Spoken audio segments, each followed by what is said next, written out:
बच्चों, कल हम आपको नर पुष्प के नर भाग के विषय में अपनी पूरी वार्तालाप कर लिए थे। आज हम आपको ले चल रहे हैं अध्याय 2 के पुष्पी पौधों में लैंगिक जन के मादा भाग के विषय में।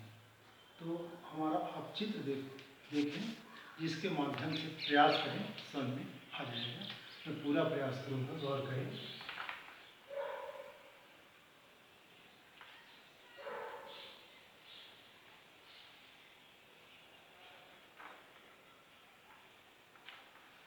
ये वार्तिकाल है, इसका नाम है वार्तिकाल।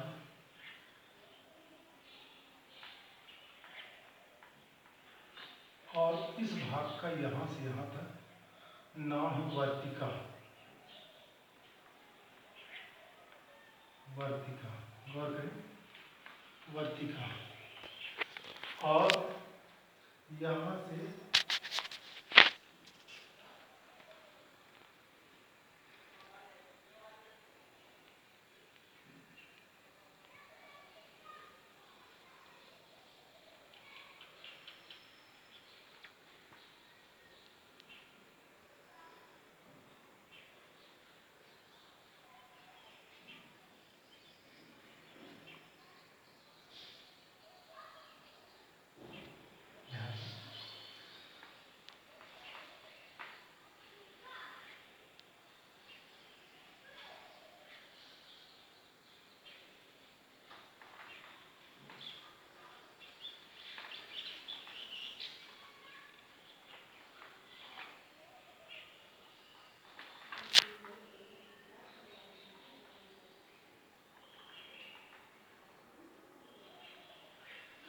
इस पर मैंने कुछ अपना प्रकाश डाला था, आप ध्यान दें। इसको बोलते हैं परागकोश। परागकोश। और ये है उतंत्र। उतंत्र, इसको तो आप जानते हैं, बाह्य दलपुंज, बाह्य दलपुंज, बाह्य दलपुंज। और ये है दलपुंज। इसे तो आप जानते हैं, ये कभी भी बात बता दी थी, कहे थे कैलिक्स, करोला, एंडोशियम और जाइनोशियम। जायान, ये पूरा कोर्स है जायान, इसे कहते हैं जायान। ये जायान पोर्शन है। आज मैं आपको ले चल रहा हूँ मादा भाग के विषय में। ध्यान दीजिए, मादा, कल हमने बात की थी नर भाग की, आज मादा भाग के विषय में बात कर रहे हैं, जिसे जायान कहते हैं। जायान, इस जायान में विषय में गौर करें।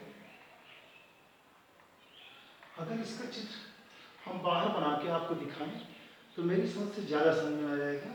इसके एक भाग के रचना बनाते हैं, इसके एक भाग के रचना। और कल इस पर हमने पूरी अपनी बृहद बात कर ली थी। आज मैं आपको एक भाग के विषय में बात करने चल रहा हूँ। ध्यान दीजिए कैसे हो गई।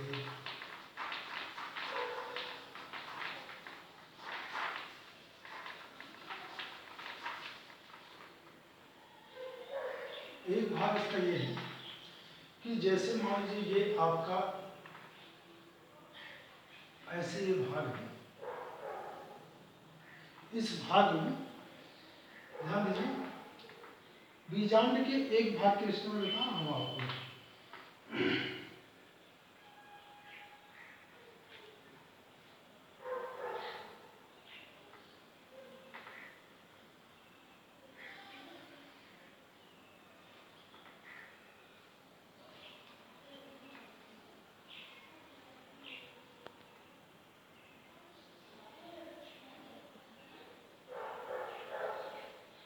ध्यान दें, इसको बाह्य स्तर बोलते हैं, बाह्य स्तर। और इसको बोलते हैं अंतः स्तर।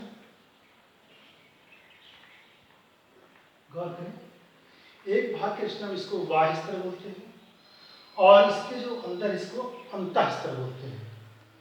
और जो लगा होता है इसे बोलते हैं बीजांड ग्रंथ। ये जो लगा होता है इसे कहते हैं बीजांड ग्रंथ। बीजांड ग्रंथ। और ये पूरा भाग जो होता है ये बीजांड होता है। क्या होता है? बीजांड। गौर करिए, ये बीजांड भाग होता है और इसके अंदर दो परागकण होते हैं। ये मैंने आपको पिछले अपने वीडियो में बता दिया। और जहां ये स्पेस होता है इसे कहते हैं बीजांड द्वार। बीजांड द्वार, इसे कहते हैं बीजांड द्वार। गौर करिए, अब मैं आपको इसकी एक रचना पे गौर करता हूँ। एक रचना पे ध्यान दीजिए। जैसे सपोज कीजिए इस प्रकार ये है,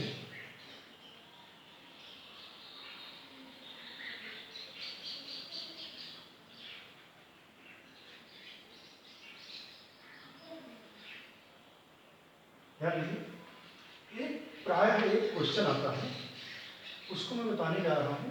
नीट में पिछले अभी 2016 में एक क्वेश्चन आया था कि जायांग के बीजांड में कितनी कोशिकाएं होती हैं और कितने केंद्रक होते हैं। मेरी बात गौर करिए, इसमें 3 यहाँ पे होते हैं और 3 यहाँ पे होते हैं, ध्यान दीजिए, और 2 यहाँ पे ऐसे होते हैं। इसको बोलते हैं निभाग। क्या बोलते हैं? निभाग। इसको क्या बोलते हैं? निभाग बोलते हैं। और इसके बाद ये 3 होते हैं। इसमें किनारे जो ये इसमें 3 में जो किनारे होते हैं इनको बोलते हैं सहायक कोशिका। सहायक कोशिका और जो ये तीनों किनारे और जो बीच में होते हैं इसे अंड कोशिका बोलते हैं। अंड कोशिका।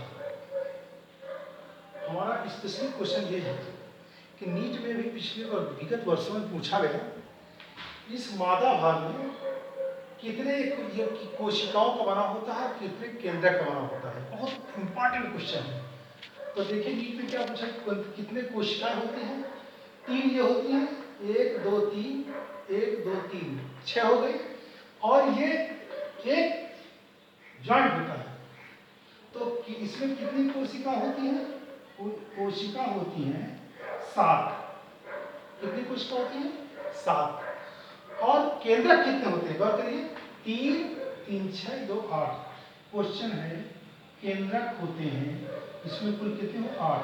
तो ये बहुत इंपॉर्टेंट है नीट की दृष्टि से। नीट में हमेशा ये क्वेश्चन पूछा गया है और आप लोग जो है वहाँ पे गलती करते हैं। तो इसको आप बहुत ध्यान से रखिए कैसे होता है। तो यहाँ पे मैं अपना फोकस करने जा रहा हूँ कि जो 2 होते हैं परागकण अंदर आकर के ये भ्रूण का विकास करते हैं। और ये बताया देता है कि जैसे 1 है 2 में हो जाता है, ये 2 हो जाता है, ये 2 में होता है। इस प्रकार से इसमें विकास होता है। इस प्रकार से इसमें विकास होता है। तो ये आपका जायांग की अंदर की रचना हो गई जो कि आपने देख लिया। अब एक शब्द आता है कहीं कहीं, एक शब्द होता है माइक्रो। माइक्रो जहाँ पे हो तो वहाँ पे ये ध्यान रखिए कि नर की बात की जा रही है। और दूसरा शब्द होता है मेगा। क्या शब्द होता है? मेगा। मेगा शब्द का मतलब होता है मादा की बात की जा रही है।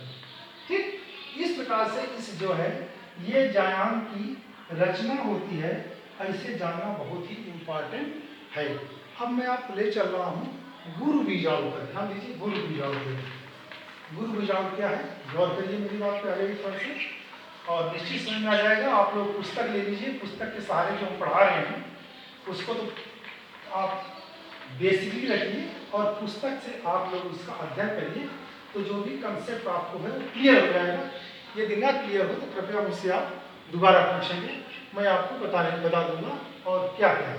ध्यान दीजिए, जैसे मान लीजिए अभी मैं आपको बता रहा हूँ गुरु बीजाणु के बारे में। क्या बता रहा हूँ? गुरु बीजाणु के बारे में बता रहा हूँ। इस प्रकार से इसकी संरचना है।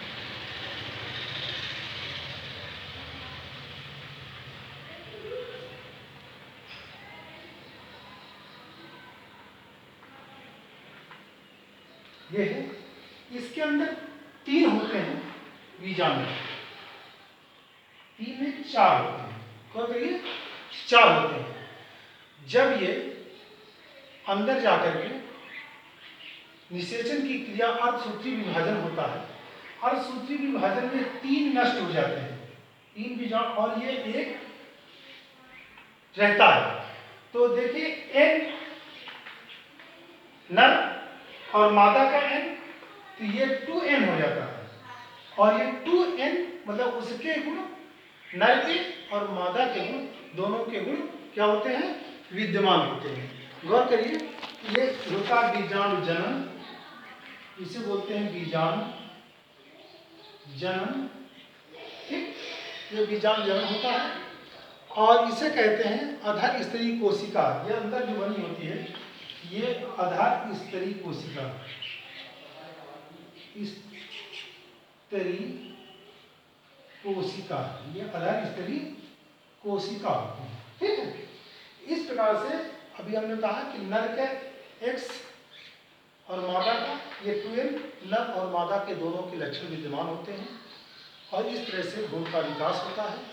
तो ये आपका था आज जायान के रचना के विषय में। कल हम आपको नेक्स्ट चैप्टर के विषय में बताएंगे जो आप लोग इसको पुस्तक से पढ़ेंगे।